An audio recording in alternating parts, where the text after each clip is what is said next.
Hello, good evening, and welcome to the TNT Show. I'm John Drummond, and I'll be your host for the next 60 minutes. And these are 60 minutes coming up you really don't want to miss. Let me just say, first of all, though, that thanks to you, the show is growing and the Indie Live is growing, and we're providing more exciting shows. So you can watch the TNT Show, for example, live on IndieLive.net. It's streamed out to YouTube, Facebook, TikTok, and Twitter. Plus, if for any reason you can't see the entirety of the show tonight, or you'd like to recommend it to someone else and share it, you can go on YouTube and you can access all the previous 150 odd shows. If you're upset by media coverage of political events, where journalism is junked in favour of stenography, maybe and or rehashed news releases, if you're looking for an alternative voice, well, you found it. We're here for you. And please be here for us and support the crowdfunder. It's been another great day for British democracy. We've just been talking about rehashed press releases. Well, BBC Scotland is cutting back its output, presumably because fewer and fewer people are watching it. However, there will be no redundancies. Well, of course, nobody wants to see redundancies. But it's an odd business that fails its customers, but no one takes a rap. That's what happens. You're using taxpayers' money, perhaps. I don't know. It seems almost, well, it's not quite taxpayers' money. It's a poll tax. The BBC, there's a license, and you have to, if you want to watch stuff live, you really have to pay the license fee. So it's a form of poll tax. It seems almost that they can produce any old baloney with no consequences whatsoever. However, by contrast, we'll be talking to two more excellent guests, Eilidh McFadden and Owen Maitland.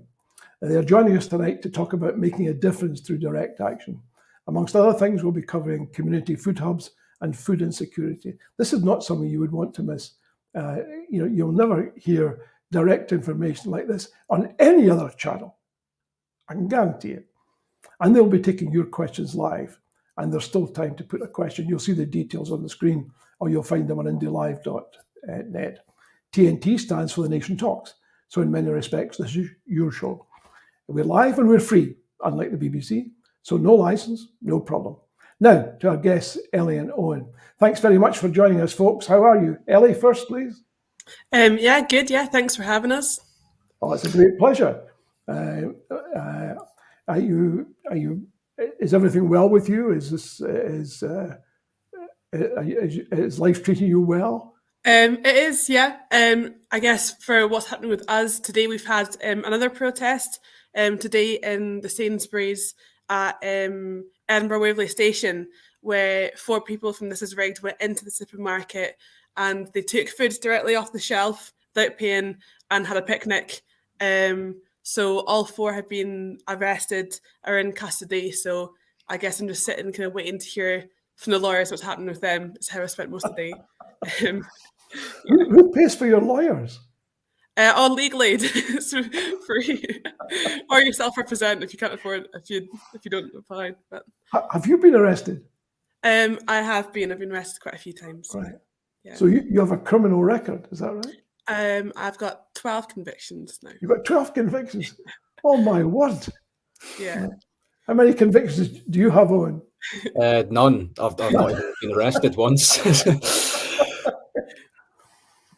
Why do you think Eilidh has been arrested and you haven't? Well, she's just been doing it longer than me. I think probably right. As part of it. Yeah. Yeah, maybe that's probably the main reason now. So tell us, your organisation is called This Is Rigged. What is This Is Rigged about? What are your objectives? What are your aims? So This Is Rigged started about a year ago now. And we, at the beginning, we had 2 demands. The first one that the Scottish Government vocally opposed all new oil and gas projects in the North Sea, and a second one that they then create a clear and fully funded transition for all North Sea oil workers. Our first demand was met about 6 months ago now, and since then we've launched 2 new demands. The first one being that supermarkets slash the price of baby products. Baby products, especially baby formula, has gone up about 24%. in the last year, and we're seeing now that a lot of baby formula has been security tagged or even put behind counters because so many people have been forced to resort to shoplifting because it becomes so unaffordable. So I guess that one's about directly targeting the corporate violence of our food system. And the second new demand is about community food hubs. And I guess community food hubs is more about the hope and the kind of like looking to inspire like what can we do and more positive things. So a community food hub is a place where anybody can go to get 3 free meals a day, and it's not means tested, and it's not to be treated like a charity or a handout. This is about changing the way our system works to make it more resilient. And because I think we can all agree that we all deserve the dignifying right to food, and it's just like, I mean, it's written in law and international law. It says you've the right to food, but so many people are going without because it's so unaffordable. So it's about basically just upholding our human rights that we're already meant to have with the second demand. So why would you be arrested if you were simply obeying international law? I guess, well, this is we describe ourselves as a direct action campaign. Direct action is about no longer just sitting back and asking for it or begging for it and being like pleading to the government. Is about forcing that change yourself. It's about going directly to the targets of the people who are causing those problems and being almost so annoying to them and so disruptive to the people causing the problems that you force them to change. So yeah, I think this is rigged. Kind of feel like, we've been trying petitions for ages. We've been trying writing letters to MSPs and doing the kind of like more like what the government kind of want, the routes they want you to take, and it doesn't work at all. But we've seen in history, like time and time again, that civil resistance and through breaking the law, that you can make change really, really fast. And I think it's about just looking at how serious the situation is, both of the climate crisis and the cost of living crisis, and being like, we don't have time to wait for less effective methods of getting change. We have to do the most effective thing that we think we can do. And yeah, we do generally believe that is civil resistance. So that is why we decided to go down the route of arrestable actions. It's interesting. I mean, tell us about some of the other direct action that you've taken. So me, myself, I've done actions with other campaigns, but the actions I've done with This Is Rigged have been targeting Grangemouth Oil Refinery, blocking the roads there. I've been arrested with other campaigns, but not as much of This Is Rigged. Most of my arrests are for going to oil terminals and kind of like using your body to physically shut down the harm that it's causing. And it's quite a powerful thing to do because, you don't need many people to do it. And I think it just shows, like, we're told so much all the time, or it feels like anyway, that you're told that you're powerless and, all these people who are in charge have things under control and they've got it and they've the only ones that get to decide. But when you do something like that and you kind of feel like you're taking the power back into your own hands, it can be a really powerful feeling. So yeah, most of my arrests have been oil and gas related, but mostly because I'm on really strict bail now. So it's quite difficult to do things with the new phase of the campaign for me at the moment. So you've been bailed in such a way that you mustn't go back to any of these facilities again, is that right? That's the condition of your bail? I've got bail not to go to Grangemouth. I'm also on civil injunctions. I've been named as civil injunctions to not go to oil terminals in England, and if I do, I face up to like 2 years in prison just for being there. So it makes it quite difficult to do things now. So Owen, how did you get involved? I came along to This Is Rigged runs a soup night every Monday. It's just sort of it's basically a wee community meal, and I came along to one of them. So basically just we sort of give out free soup to anybody who wants to come along, talk a bit about the campaign, why we're taking the actions that we do, and I just went along to one of them and figured that I might be able to be useful somehow. I've been working a lot on the community food hubs demand, on the policy stuff around that, kind of working out what the issues are, how they might be solved and that kind of thing. So I'm a bit less direct, but I try to be helpful where I can. Yeah, yeah. Sounds interesting. So, I mean, you're concerned about food insecurity, right? I mean, we put up your 3 objectives, but I suspect food insecurity is an important concern for you. Absolutely. I mean, we're in a position now where we've got it's 1 in 4 Scots living in food insecurity. Some research by the Trussell Trust just last year showed that it's 1.2 million people now are in food insecurity in Scotland. And I was reading just today in the BBC and the Herald that child malnutrition figures have doubled in the last year. So there's over 1,000 children last year in Scotland experiencing malnutrition, which is just crazy when you think that the UK is the 5th richest country in Europe, and Scotland's one of fifth richest country in the world, rather, and Scotland's one of Europe's richest countries, and we're still kind of in a position where we've allowed this to happen. So you know the classic response though from politicians is when you put this to them is to say, well, this is all very well and good, Owen, Eilidh. We accept what you just said. We're just as upset as you are, but there's only so much money. Where do you want us to take it from to give it to you? How do you respond to that? Well, I mean, it's in many cases. Certainly with the price of essential goods like food, it's pretty straightforwardly a case of corporate greed. So if you take the example of baby formula, which we're asking supermarkets to cut the price of it back to what it was in March 2021, because since March 2021, the price of baby formula has gone up 24%. Current base rate of inflation is about 4%. So that's 20% just for profit. I mean, Tesco made £1 billion last year on top of all their expenses in the middle of a cost of living crisis. I think it's £19 for baby formula in Tesco now, which is ludicrous.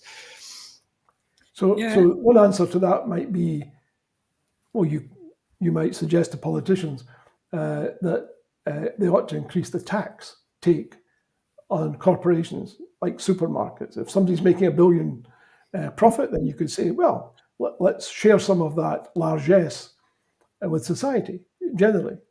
Yeah, I think. But that would mean changing business rates. It would mean making macro changes, economic changes.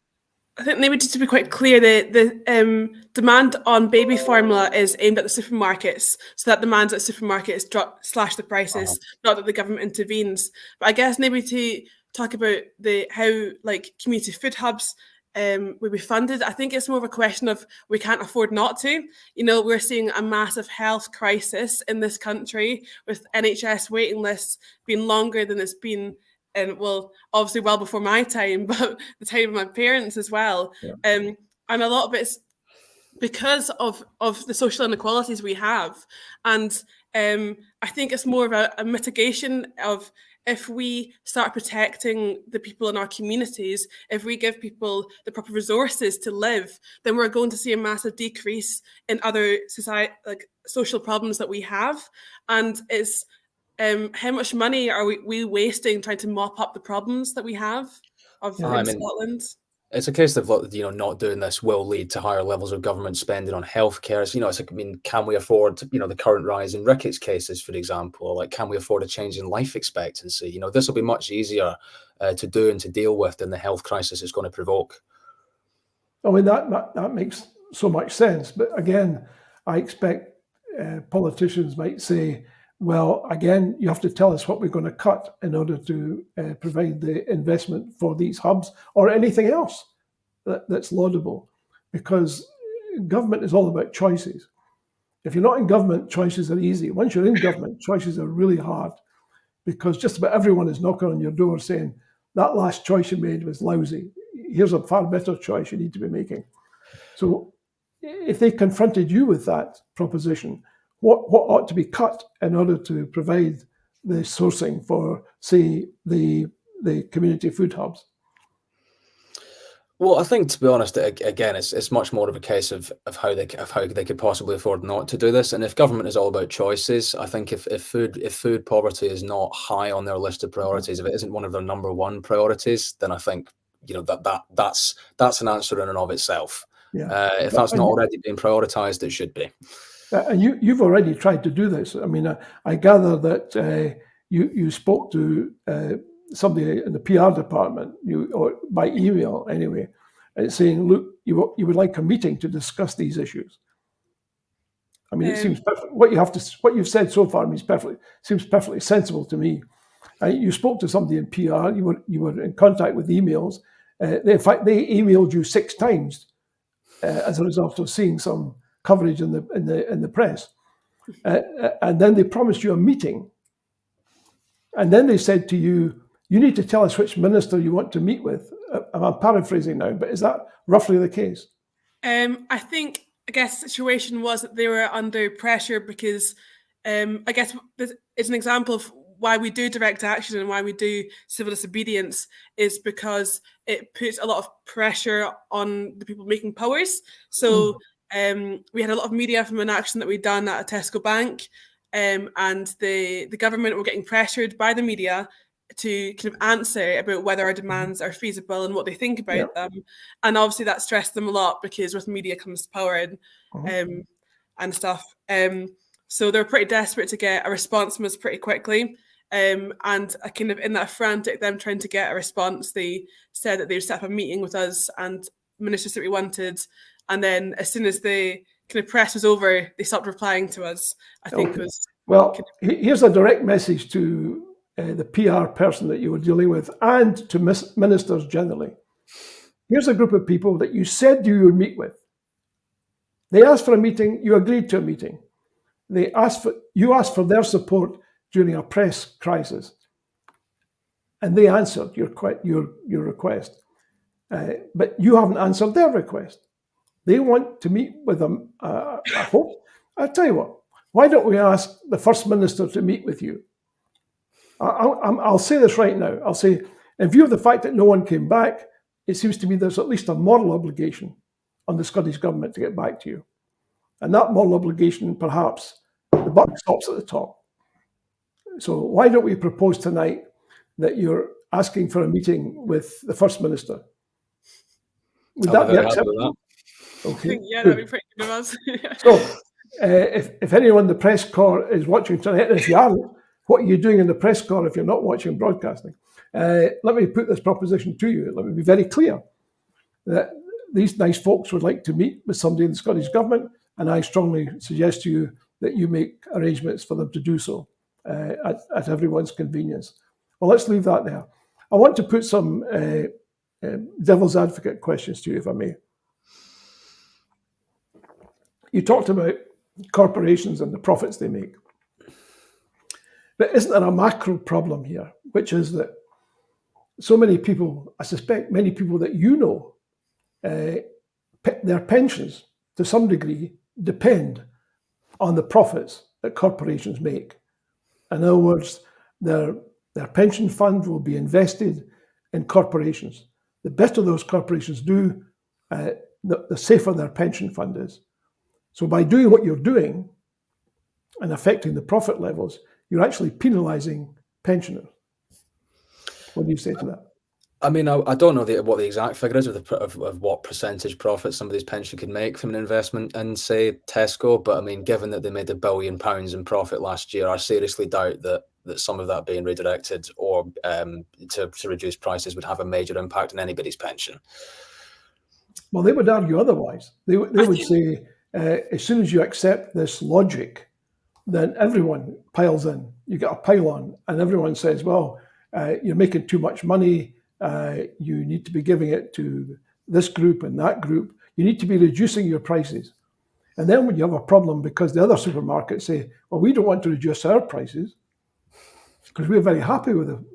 So all of a sudden you target one group and you find that there's a cooperative element that prevents other groups join in to try and protect that one supermarket. I mean, that's inevitably what will happen. They'll all fight against reducing the prices. I think. What do you say to that? I think they need to be clear about what profits are. Profits are what you make on top of any necessary costs. You know, profits is, for example, Ken Murphy, the CEO of Tesco, gave himself increased his salary last year by over £1.5 million. That's what profit is. Profit isn't money reinvested into the business or about the cost of the business or what goes into pensions. Profit is about what, like, excess money for these people who are at the top, and it's a very different thing. I think what we need is just completely absurd to me is when you have, Owen said earlier on, double the amount of kids have malnutrition, and then you've got someone putting 1.5 more million pounds to their profit into their own pocket. This money isn't going to people's pensions. It's not going to safeguard people's future. It's going to feed the greed of these 1%. Again, I'm being devil's advocate. I need to say this because so many people misunderstand my motives very often on these shows. I underline this, I'm being devil's advocate. People might say, do you find something wrong with profits? I think we find something wrong with excessive profits when they're so last year. How do you find excessive? How do you define excessive? Well, I think on you go on, sorry. I was going to say, I think at this point, there's no basic human right to profit. There is a basic human right to food. I think that's sort of the key thing to understand here. And I think we don't need to put an exact figure on excessive. I think it's pretty intuitive. If somebody's making a bonus of that size at a time when we're seeing, I think food bank usage went up 30% last year in Scotland, including a record number of food parcels going out to children. If you're making a bonus of over £1 million while that's going on, I don't think we need to slap an exact figure on it. I think that's pretty straightforwardly a case of.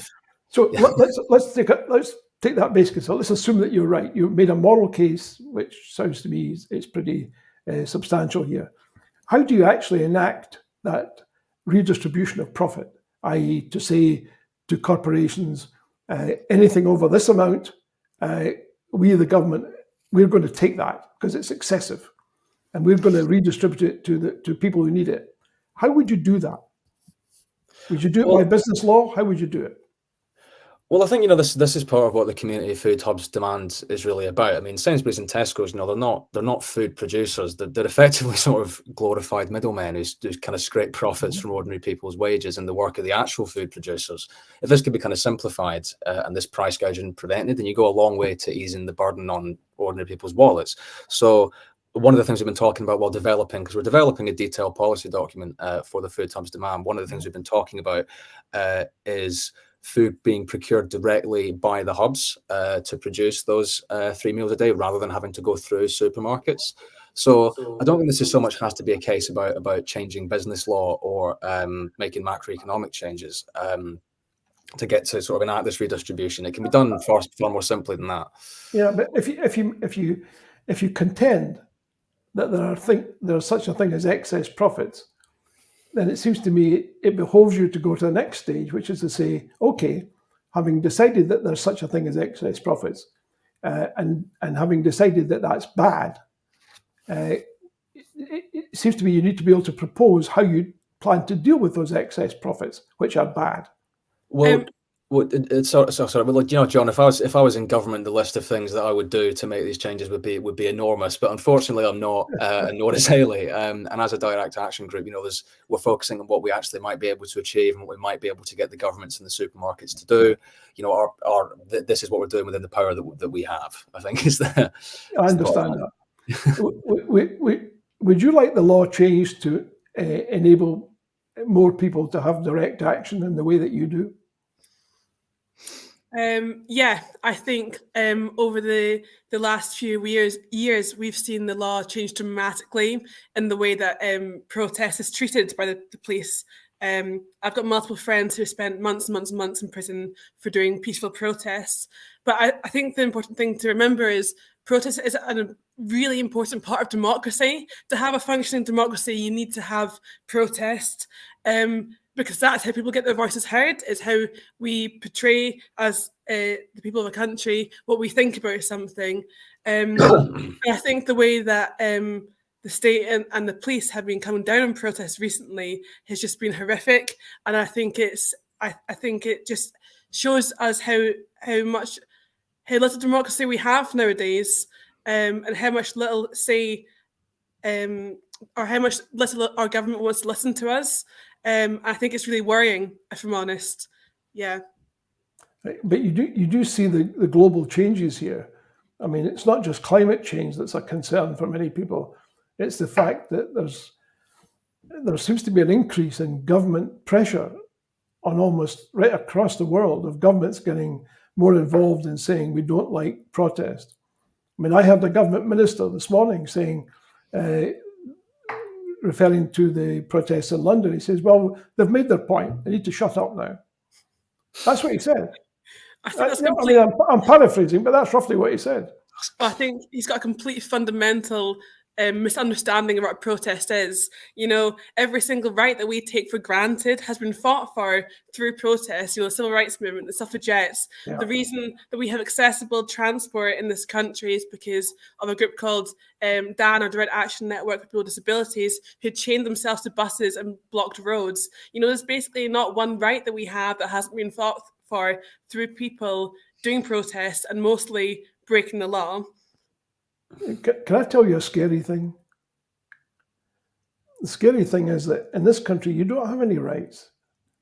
You may think you do, but there is no, that these rights are at the grace and favour of Parliament. Because we don't have a written constitution, Westminster is sovereign, which means that they can give or take away any rights that they choose. Unlike the United States, if Donald Trump tried to imprison you against the law, then the Constitution would prevent that. And you could not enact a set of laws that prejudiced you. That's not the case here. And that's why I admire your courage, because you're not dealing in a well-constituted state. It could all change tomorrow morning, depending on, and you must have heard the rhetoric directed at various pressure groups, a good deal larger than yourself, with politicians saying, I don't like this, and I want to stop it, and it's too shrill, whatever that may mean. I thought the whole point of protest was to be shrill and to grab attention.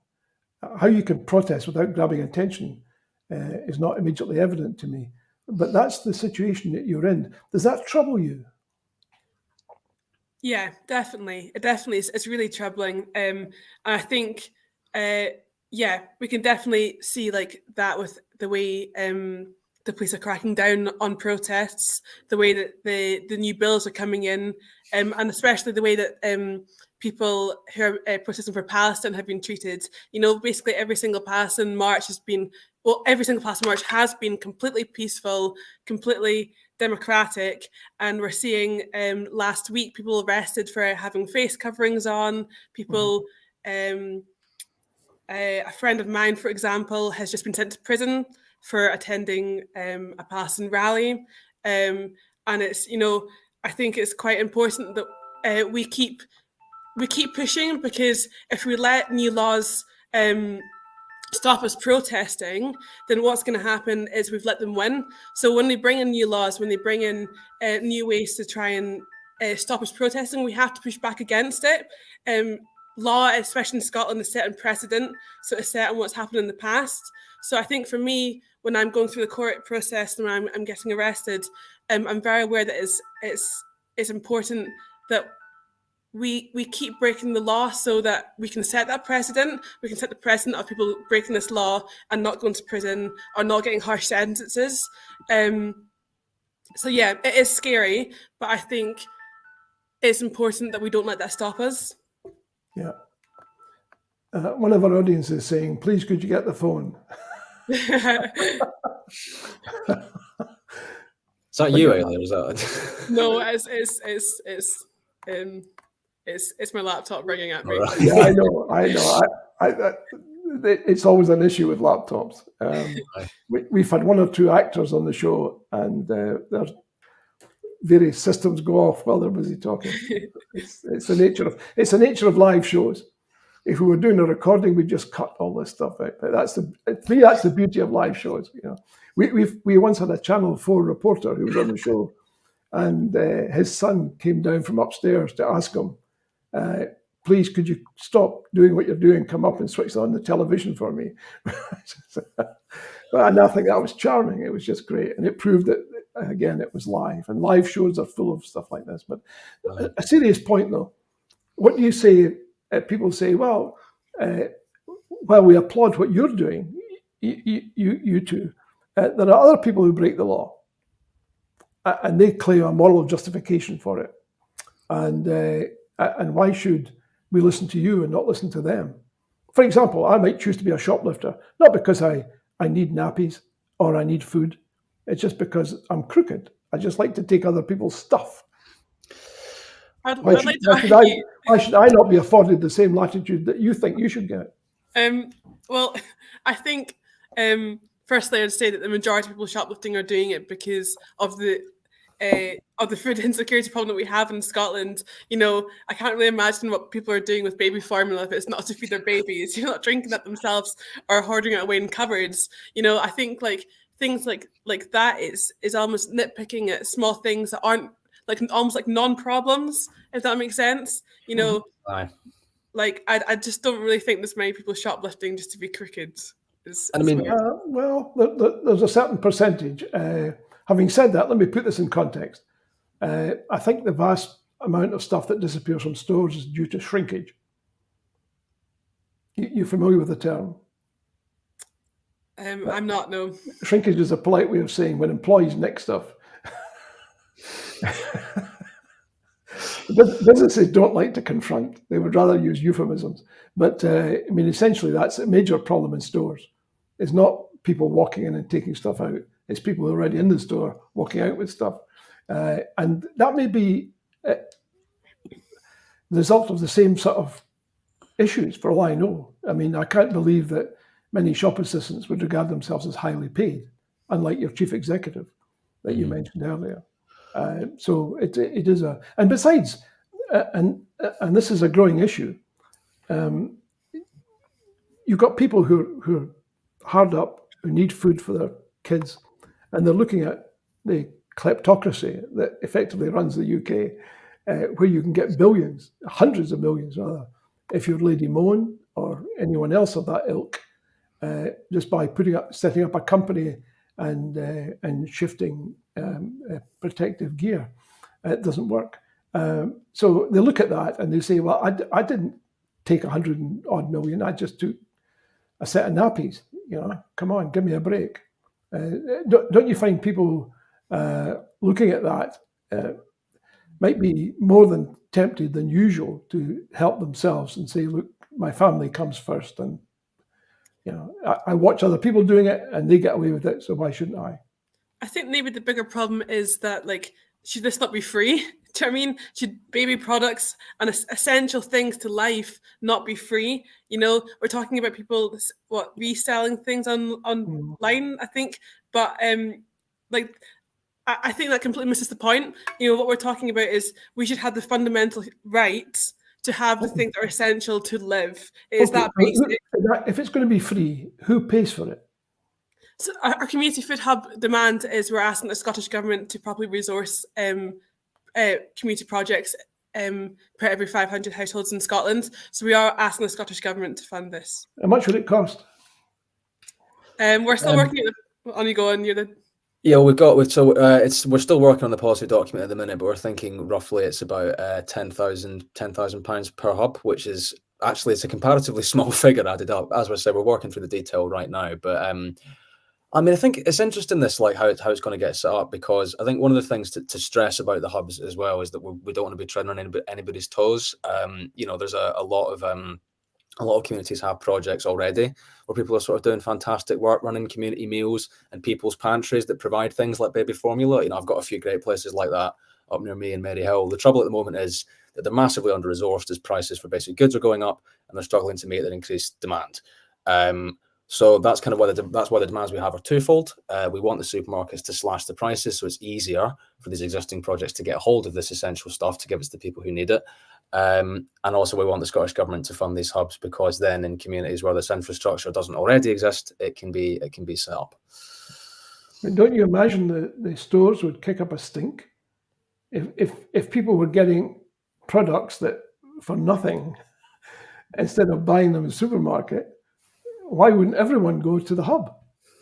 Well, why indeed? Why indeed? Yeah. But then what's happening is again, we're devil's advocate, but the fact of the matter is it's a reality.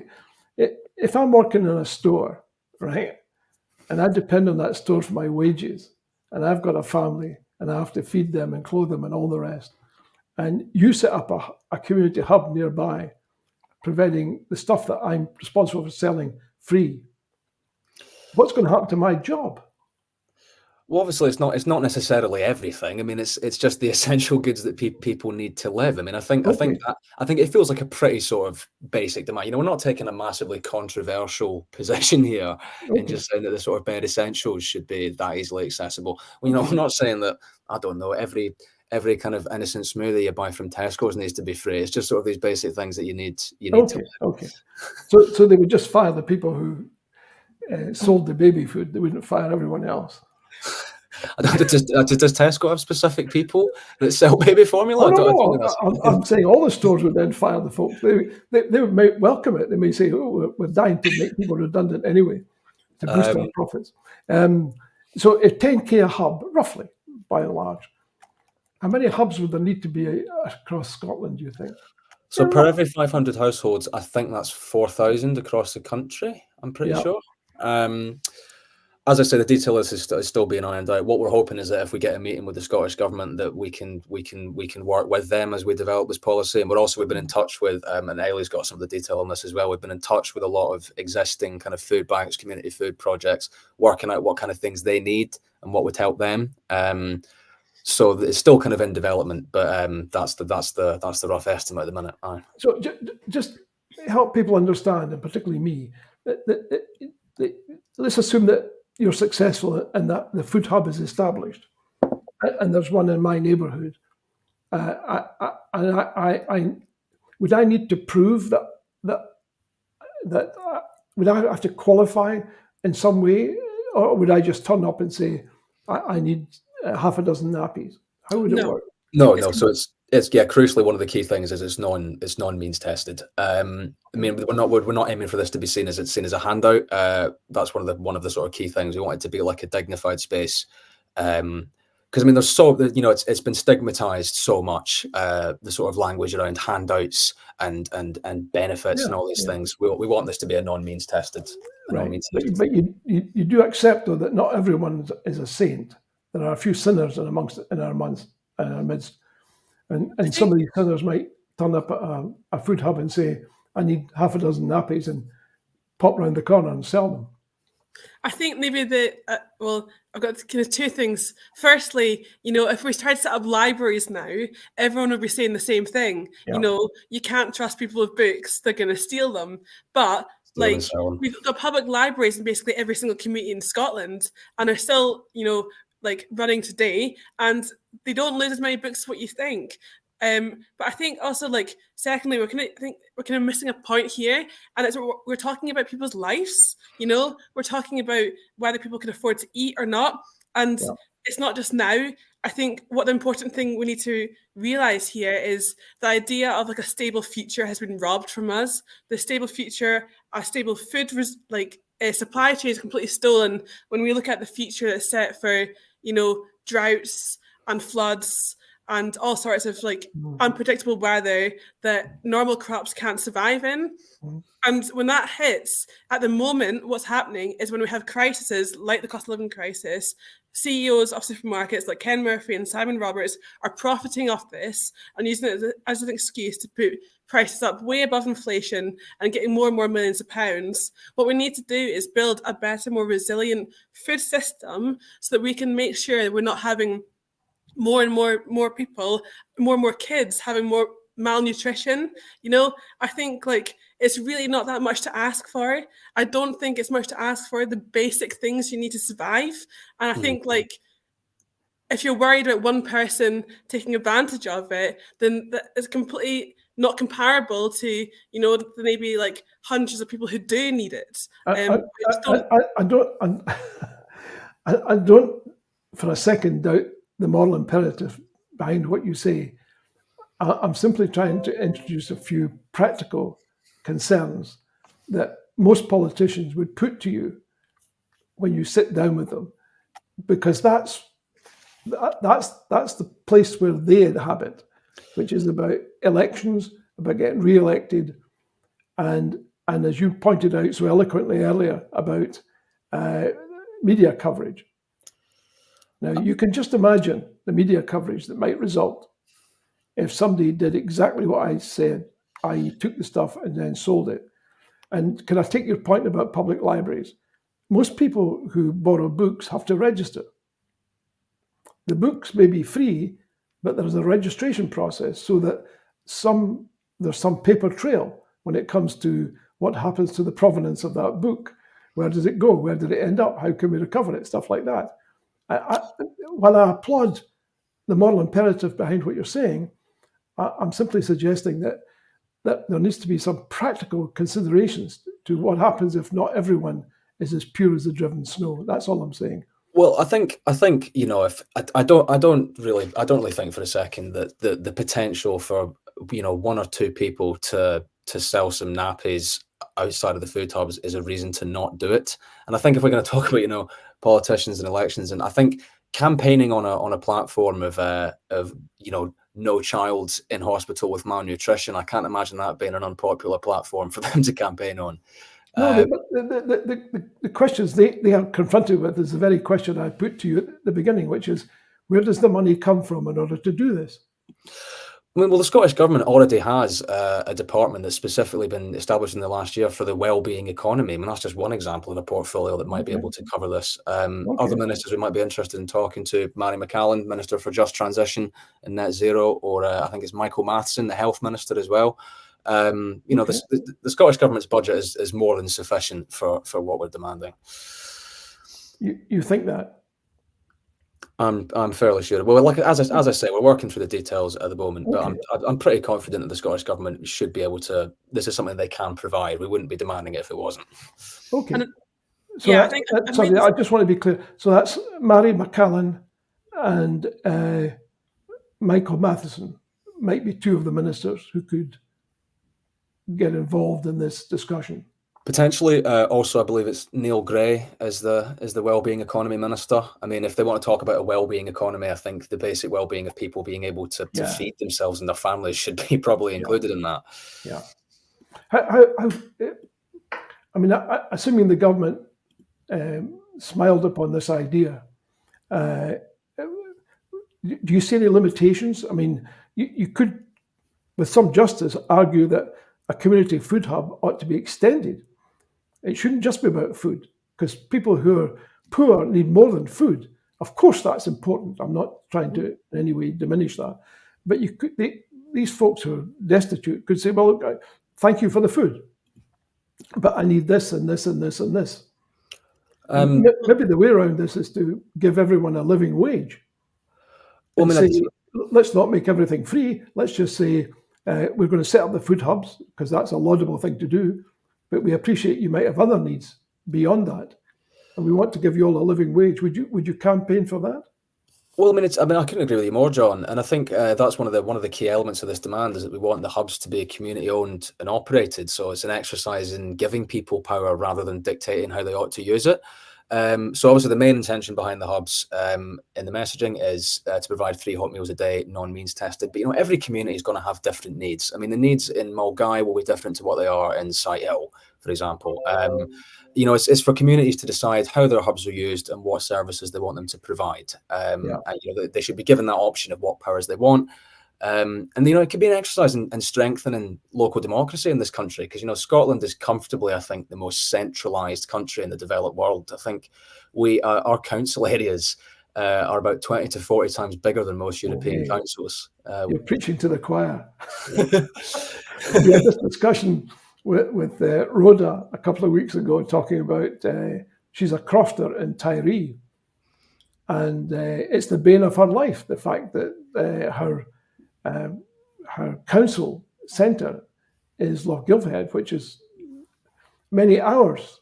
I come from Argyll. It's a hell of a journey. Get from an island onto the mainland, and then travel a whole bunch of miles to get to them. And the point that we discussed with her was the very point you're making, which is that it would be really nice if the people in Tiree could decide for themselves what their priorities are. And in her case, it wasn't so much food, because she runs a croft and there's certainly an abundance of some food in many parts of Tiree, but the housing. In other words, when she travels back and forth, she travels past a number of empty houses. And people are leaving Tiree. Young people are leaving Tiree for the simple reason that they can't afford a place to live. Yeah. So Yeah. then you get into the position, and Absolutely. this is, I'd like to hear your thoughts on this, because it seems to me local democracy is the key to all of this.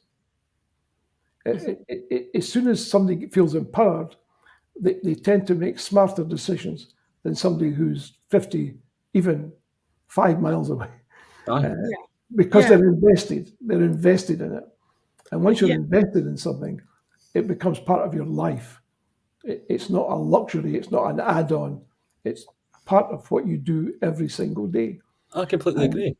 And I think, and I'm no defender of the Scottish Government in this regard, because it's had ample time to devolve, and it hasn't, for some reason, done so. But I can't think of a very good reason not to devolve much further than has been done, because, but I do understand. I mean, Scotland is terribly centralised, but then so is the UK. I mean, if it suits Westminster, it happens. If it doesn't suit Westminster, it doesn't happen. And it doesn't matter what the people in Birmingham say, or the people in Coventry or Leeds. That's the way things are done in the UK. And that's a hangover, I would suggest to you, from empire. Aye. When you're running an organisation on which the sun never sets, you can't devolve. You have to insist from the centre. And I think we're left with a relic of that attitude, which I think pervades everybody, I have to say, including the Scottish Government. You know, I hope somebody from the Scottish Government will come on and tell me I'm completely wrong here, because I'd love to hear it. Because on the face of what you've just said, and speaking to Rhoda recently, it seems to me there's a very clear case for much greater devolution, down to as far as you can get in the grassroots. Absolutely. And I mean, for example, you know, you're in Edinburgh, you're in Glasgow.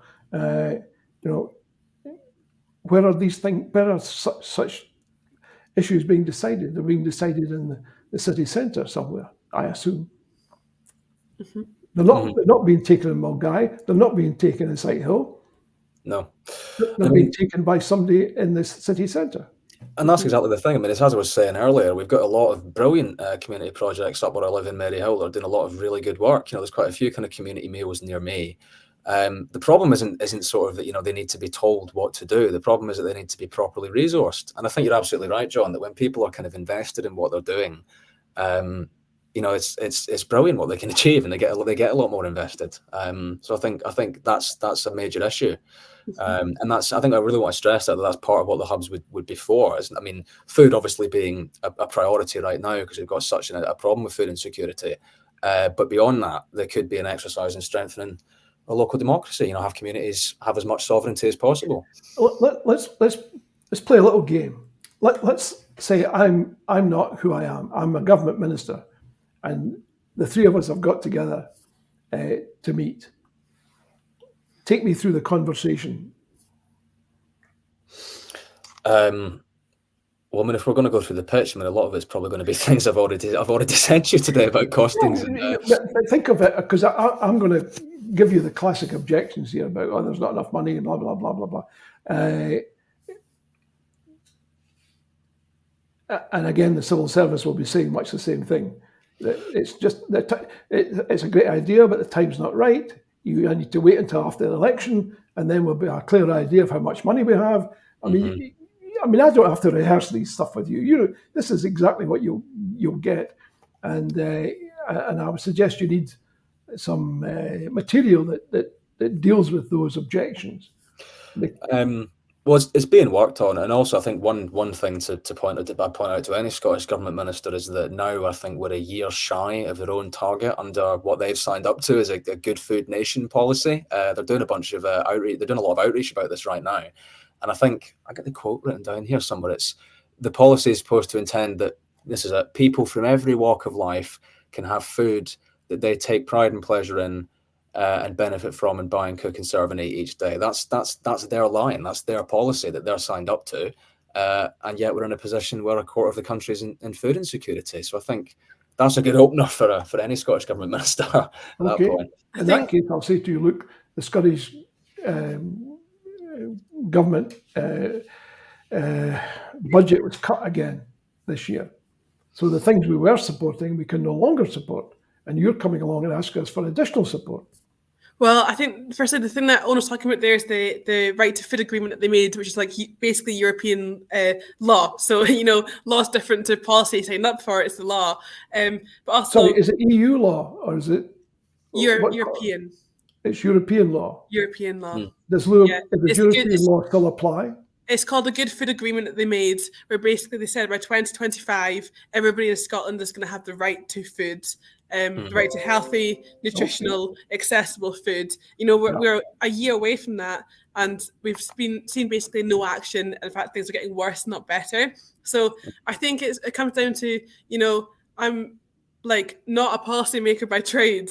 I'm an education student, but I think what is clear here is, if the government are breaking the law, for example, for the EU law of the Good Food Agreement, our job as a direct action campaign is to hold them to account. So I see our role less in about, trying to be the government, and more about making sure they uphold what they say they're going to do. Because if we don't, then who is?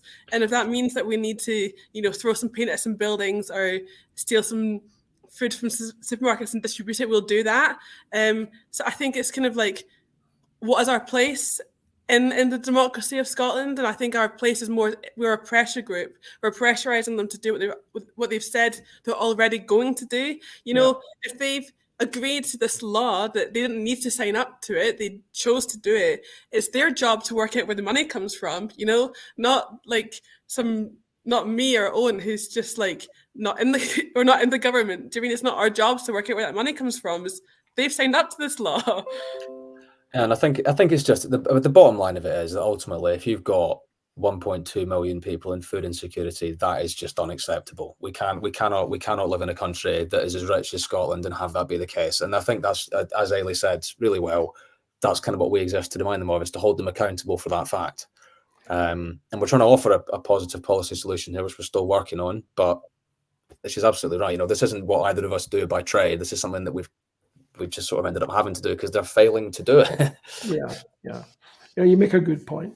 If other people watching and listening tonight want to get involved, how do they do that? We have a website called thisisrig.org, and on there we have a contact form where you can either contact us and send us an email, or you can sign our action network if you want to take an action.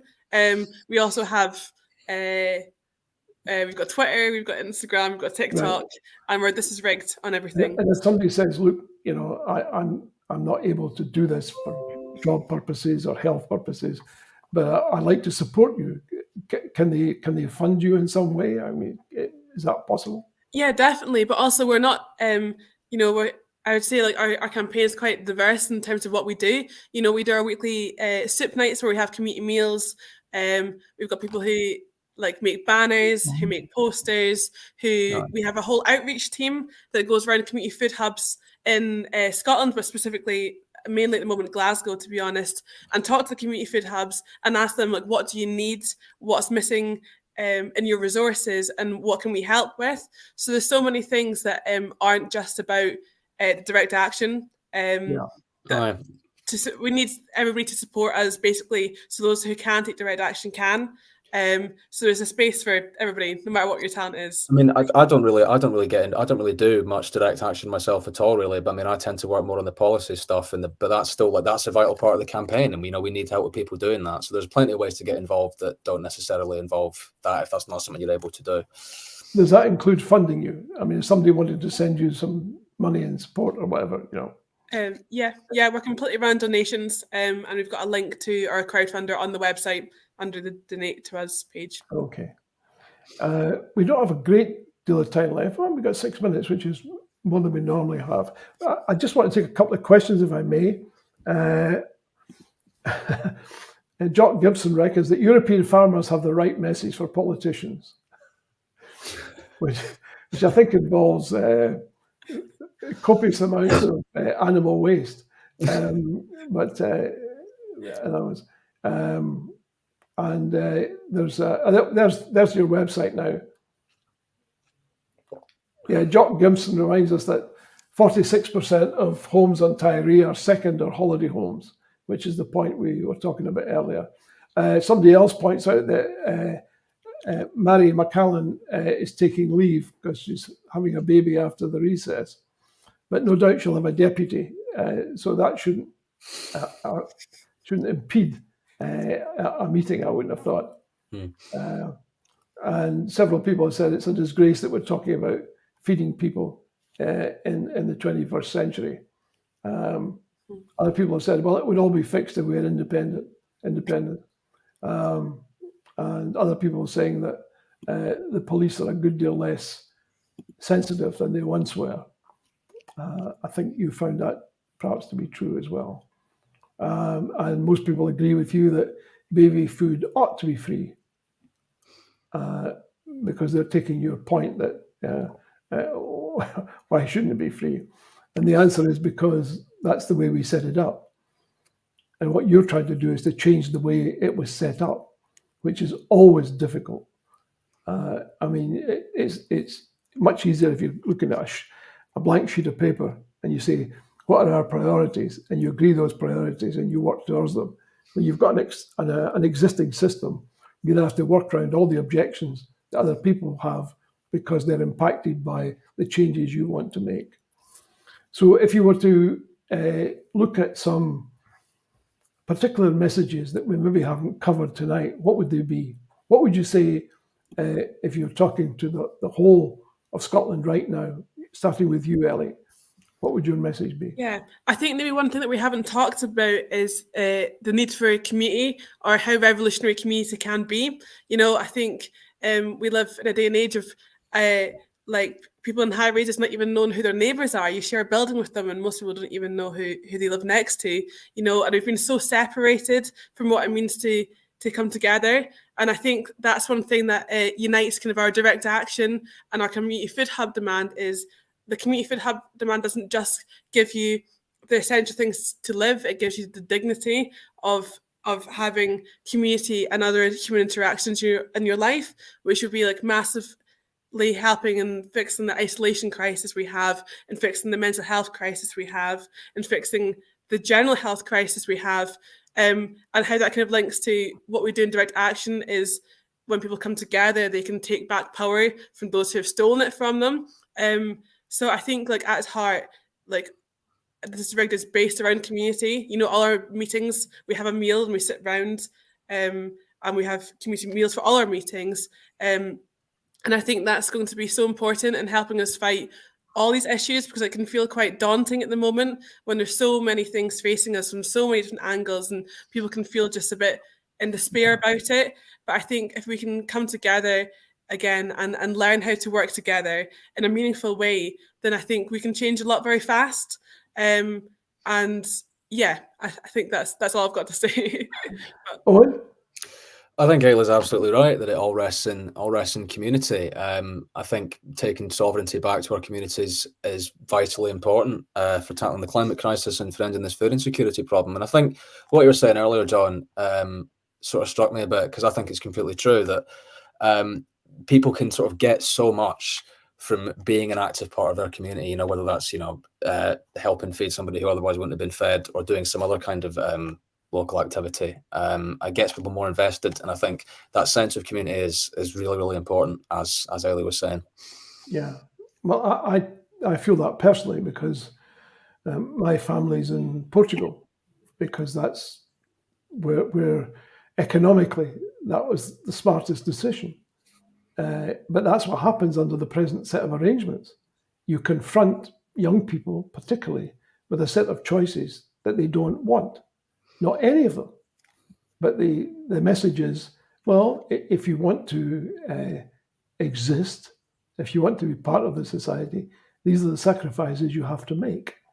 And looking back on it, I'm thinking, it would be preferable to be in a situation of the kind that you would wish than in the situation that I am familiar with, because it leads to atomization, and families need to be separated in order for economic reasons. And that seems to be regrettable, because it leads to the very alienation, it seems to me, that you're describing so eloquently. Anyway, we've run out of time. Thank you very much indeed, both. I hope you can stick around for a few seconds after the show is finished. Thank you, a big thank you indeed. It's been very, very helpful and very useful. I just want to say a few words in closing, everyone. A big thank you, obviously, to Eilidh and Owen, and a big thank you to all of you for joining us tonight. Hope you've enjoyed this TNT show. We always have a formidable list of guests lined up for future shows, and you'll know this is the place for people who have an independent mind, as it were. So look out for our show next week, which features Will Thompson, who will be talking about economics in Scotland. We've been dealing with some measures of it. I think we'll probably be talking more about macroeconomics when we get together with him next week. To all of you, thanks for joining us. Stay safe, take care, and please don't forget the crowdfunder. Good night.